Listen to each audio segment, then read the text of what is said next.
Hi, I'm Caleb from MotoAlliance. As head tech here at Moto, one of the most common questions I get is, my contactor's clicking, but my winch isn't working. What's the problem? It's actually a pretty easy thing to diagnose at that point. If your contactor's clicking, that means the switches are telling the solenoids inside of it to fire. So you know the switches are good.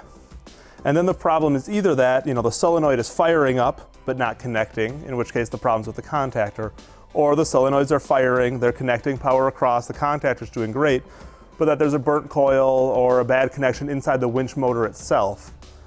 If you're faced with this problem, the easiest thing to do is to take jumper cables and connect direct power to the winch.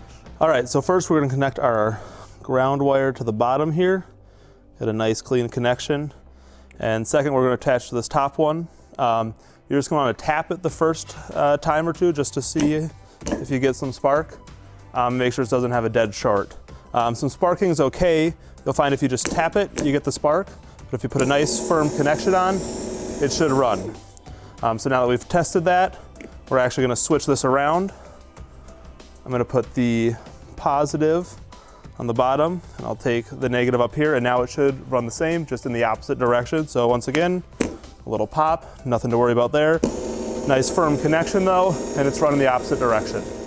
All right, if we've tested this now, we've hooked up direct power and the winch motor turns, then we know that the winch motor is fine and that the problem is in the contactor.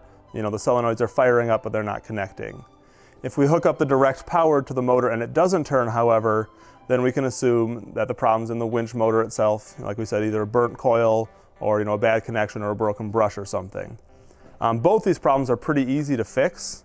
If you got replacement parts, putting out a new motor is very simple, and obviously swapping out a contactor is one of the easiest things you can do with your winch. Thanks for watching. As always, if you have any questions, comments, or ideas for future videos, leave them in the comment section below. If you liked the video, like it.